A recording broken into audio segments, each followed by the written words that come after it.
सगळ्यात मोठी आनंदाची बातमी एमएच नर्सिंग करणाऱ्या स्टुडंटसाठी. तर बघा, आपण इतका वेळ वाट बघितले, त्याचं आता आपल्याला फळ मिळालंय. आता कॅप रजिस्ट्रेशन सुरू झालेलं आहे.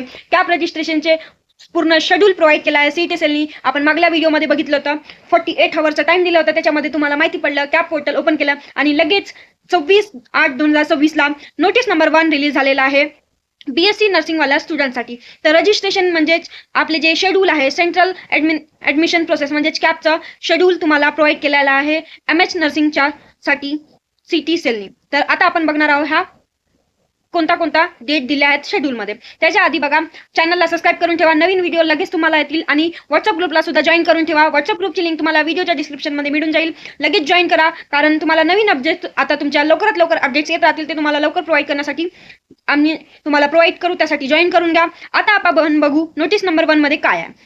तर बघा, जे कॉमन एंट्रन्स टेस्ट आहे महाराष्ट्राच्या म्हणजे सीईटी सेलनी हे केलंय की ऑथराइजने बीएससी नर्सिंग कोर्ससाठी जे नाशिक युनिव्हर्सिटी आहे त्याच्यामधून सगळे कॅन्डिडेट एलिजिबल आहेत, क्वालिफाय आहेत एमएच नर्सिंग मधून. म्हणजे त्यांचे आता मी मागल्या व्हिडिओमध्ये सुद्धा सांगितले काय एलिजिबिलिटी क्रायटेरिया. ज्यांनी बघितलं नसेल त्यांनी बघून घ्या. आणि सुरू केलं आहे बीएससी नर्सिंगसाठी 2026 आणि ते 27चा अकॅडमिक इयरचा प्रोसेस.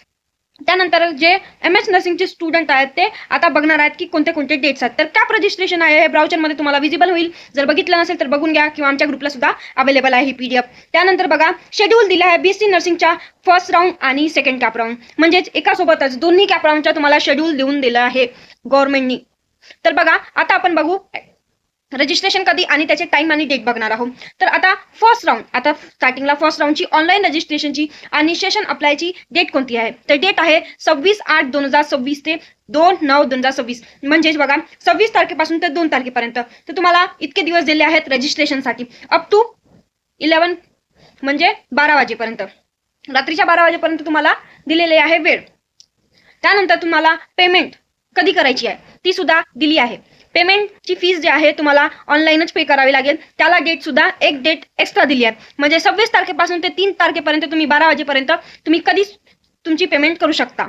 त्यानंतर बघा, जे कलर्ड स्कॅन कॉपी आहे म्हणजे तुमचे डॉक्युमेंट्स, आता तुमचे डॉक्युमेंट्स जे आहेत कलर ना की झेरॉक्स कॉपी, जे कलर आहेत ते सगळे रेकॉर्ड तुम्ही पूर्ण करून घ्या. 200 KB पेक्षा तुम्हाला कमी जे आहे डॉक्युमेंट ठेवायचे आहे, 200 KB पेक्षा कमी क्वालिटीचे म्हणजे आपले कमी याचे ठेवायचे डॉक्युमेंट. त्या डॉक्युमेंट जे अपलोडिंग आहे ते आहे 26 तारीखपासून ते 4 तारीखपर्यंत, म्हणजे अजून एक डेट दिली आहे.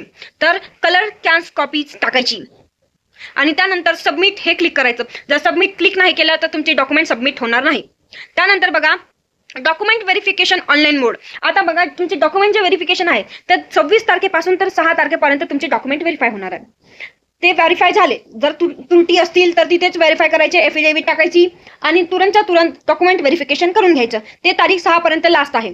तर लक्षात ठेवा डेट सगळ्या. त्यानंतर बघा, जे रजिस्ट्रेशन कॅन्डिडेट लिस्ट आहे ते म्हणजेच म्हणू शकता तुम्ही की प्रोव्हिजनल मेरिट लिस्ट म्हणू शकता, पण ती कन्फर्म नाही राहील, त्याच्यामध्ये फेरबदल होऊ शकते. मग त्यानंतर बघा, कॅन्डिडेटची फक्त लिस्ट येईल 6 तारखेला. त्यानंतर जे आहे publication of provisional merit list ती फायनल येईल 6 तारखेलाच. त्यानंतर बघा, जे सबमिशन ग्रॅव्हिडन्स आहेत म्हणजे जे नेसेसरी जे सपोर्टिव्ह डॉक्युमेंट आहेत, जर तुम्हाला डॉक्युमेंट बरोबर व्हेरीफाय झाले नाही किंवा काही त्रुटी आल्या असतील तर ते डॉक्युमेंट चेंज होतील 7 तारखेपासून तर 8 तारखेपर्यंत 8 वाजेपर्यंत फक्त. पण त्याला सपोर्टिव्ह डॉक्युमेंट्स म्हणजे एफिडेव्हिट हे सुद्धा तुम्हाला टाकावं लागेल. हे झालं की तुम्हाला एफिडेव्हिट वगैरे सगळे डॉक्युमेंट्स क्लिअर होतील. त्यानंतरच तुमचा फायनल मेरिट लिस्ट येणार आहे. जर तुमची फायनल मेरिट लिस्टमध्ये जर नाव असेल तरच तुम्हाला समोरच्या कॅपराऊंडमध्ये जाता येईल. जर तुम्ही फायनल मेरिट लिस्टला नसाल तर तुम्हाला जाता येणार नाही.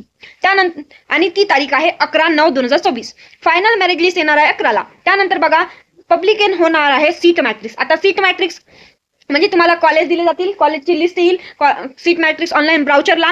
त्यानंतर तिथे दिले असतील कॅटेगरी वाईज किती स्टुडंट घेणार आहेत आणि त्यांची कॅपॅसिटी किती आहे, ती सुद्धा येणार आहे 11/9/2026ला सीट मॅट्रिक्स येणार. त्यानंतर तुमची ऑनलाईन प्रिफरन्स फिलिंग चालू होणार आहे कॅप राऊंड फर्स्टची. कॅप राऊंड फर्स्टची प्रिफरन्स लिस्ट चालू होणार आहे 12 तारखेपासून ते 14 तारखेपर्यंत. फक्त 3 दिवस दिले आहेत 5:30 वाजेपर्यंत. हे 3 दिवसात तुम्हाला कॅप राऊंडची पूर्ण आपली प्रिफरन्स बनवून आधीच बनवायची, त्यानंतर फिल करून घ्यायचं. 3 दिवस दिले. त्याच्यानंतर डिक्लेरेशन होईल कॅप राऊंड फर्स्ट, म्हणजे तुम्हाला कॉलेज अलर्ट होणार आहे 15 तारखेला सरळ. 15 तारखेला कॉलेज अलर्ट झालं तर तुम्हाला फिजिकल जॉईनिंग म्हणजे तिथे जे अलर्ट झालेलं आहे कॉलेज त्या कॉलेजला ओरिजिनल डॉक्युमेंट, कॉलेजला कॉन्टॅक्ट करायचं, डीडी घेतात की चेक घेतात ते सगळे कन्फर्म करायची, पेमेंट आपले घेऊन जायची आणि हॉलिडे वगैरे चेक करायचं. कारण बँकेला त्या दिवशी सुट्टी असू शकते जर हॉलिडे असलं तर बँक वगैरे हॉलिडेज न राहता डीडी वगैरे बरोबर चेक करून जायची, कॉलेजला कॉन्टॅक्ट करून जायचं. तर त्याची डेट आहे 16/9/2026 ते 20/9/2026. म्हणजे 16 तारखेपासून 20 तारखेपर्यंत तुम्ही तुमच्या ऍडमिशन करून घ्या. जर कॉलेज आवडली तर रिटेन्शन करा, नाहीतर मग बेटरमेंट करू शकता. त्यानंतर बघा 5:30 वाजेपर्यंत ते राहणार आहे. त्यानंतर तुमची सेकंड कॅप राऊंड. आता इथे फर्स्ट राऊंड तुमचं संपलं. तर आता बेटरमेंट म्हणजे काय आणि रिटेन्शन म्हणजे काय ते जाणून घ्या. बेटरमेंट म्हणजे तुम्हाला कॉलेज आवडलं नाही किंवा आवडलंही असेल तरी याच्यापेक्षा आम्हाला बेटर कॉलेज पाहिजे म्हणजे बेटरमेंटचा फॉर्म. जर कॉलेज आवडलंय आणि आम्हाला ऍडमिशन करायचं तर तुम्हाला त्या कॉलेजला रिटेन्शन फॉर्म भरावं लागतं आणि ऍडमिशन घेऊन घ्यावं लागतं. हे झालं बेटरमेंट आणि रिटेन्शन. आणि तुम्हाला अशी इन्फॉर्मेशन पाहिजे असेल तर आताच जॉईन करा ड्रीम अचिव्हर्स गायडन्सला, कारण जिथे जिथे समजत नाही तिथे तिथे तुम्हाला सपोर्ट करते ड्रीम अचिव्हर्स गायडन्स. आणि जर तुम्हाला अजून काही समजलं नसेल हे कॅप राऊंड कसं करायचं काय नाही करायचं तर आताच जॉईन करा ड्रीम अचिव्हर्स गायडन्सच्या काउन्सिलिंगला तुम्हाला रजिस्ट्रेशन करून मिळेल, स्वतः डॉक्युमेंट व्हेरिफिकेशन करून मिळेल, सोबतच तुम्हाला प्रिफरन्स बनवून देणं, त्यानंतर तुम्हाला प्रिफरन्स लिस्ट प्रोव्हाइड करणं, तुमची प्रिफरन्स फिल करून देणं. आणि जेव्हा तुम्हाला डॉक्युमेंट फक्त घेऊन कॉलेजला जायचं आहे ऍडमिशनच्या वेळेस एवढंच करायचं आहे. बाकी सगळं काम ड्रीम अचिव्हर्स गायडन्स करून देत असते आणि तुम्हाला नंतर सुद्धा करिअर गायडन्समध्ये सपोर्ट करते. 4 वर्ष तुमच्या डिग्रीपर्यंत तुम्हाला तुमचे नोट्स वगैरे सगळं प्रोव्हाइड करते, तुम्हाला हेल्प करते स्टडीमध्ये सगळ्यांमध्ये. म्हणून ड्रीम अचिव्हर्स गायडन्सची सर्वात नंबर 1 काउन्सिलिंग आहे. तर आताच जॉईन करा ड्रीम अचिव्हर्स गायडन्सच्या काउन्सिलिंगला जॉईन करण्यासाठी आताच व्हॉट्सअप ग्रुपला जॉईन करा आणि आम्हाला डीएम करू शकता. त्यानंतर बघा publication of seat matrix cap round 2. आता जितके सीट्स फिल झाले, आता किती सीट्स फिल झाले ते सगळे चेक करून सीट मॅट्रिक्स येणार आहे सेकंड कॅप राऊंडची 21/9/2026 ला. 21 तारखेला तुमची सीट मॅट्रिक्स आली की त्यानंतर अजून परत ऑनलाईन प्रिफरन्स फिलिंग होणार आहे सेकंड कॅप राऊंडची 21/9/2026 ते 23/9/2026 5:30 वाजेपर्यंत. त्यानंतर बघा कॅप राऊंड सेकंडच्या डिक्लेरेशन होणार आहे 24/9/2026. त्यानंतर बघा फिजिकल जॉईनिंग म्हणजे कॉलेजला ऍडमिशन करणं, तर ती तारीख आहे 25/9/2026 ते 29/9/2026 अप टू 5:30. तर आता आधीच सांगितलं मी तुमचे डीडी वगैरे चेक कॉन्टॅक्ट करून कॉलेजला ते घेऊन जायचं, काय म्हणतात ते, जर डीडी मागितलं तर डीडी घेऊन जायची, चेक बोलले तर चेक घेऊन जा आणि बँकेचा हॉलिडे वगैरे चेक करून जा, कारण डीडी बनवताना हॉलिडे असलं तर डीडी बनत नाही.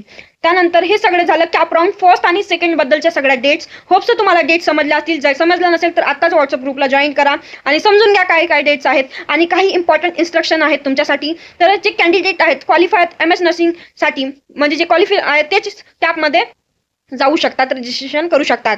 रजिस्ट्रेशन कंप्लीट झाल्यानंतर ऑनलाईन ऍडमिशन पोर्टल जे आहे त्याच वेळेमध्ये करायचं, म्हणजे ऑनलाईन रजिस्ट्रेशन जितकी वेळ दिली आहे त्याच वेळेमध्ये तुम्हाला करावं लागेल. आणि सोबतच जे करेक्ट डॉक्युमेंट आहेत ते सुद्धा तुम्हाला करावं लागेल आणि करेक्ट डॉक्युमेंट सुद्धा टाकावं लागतील.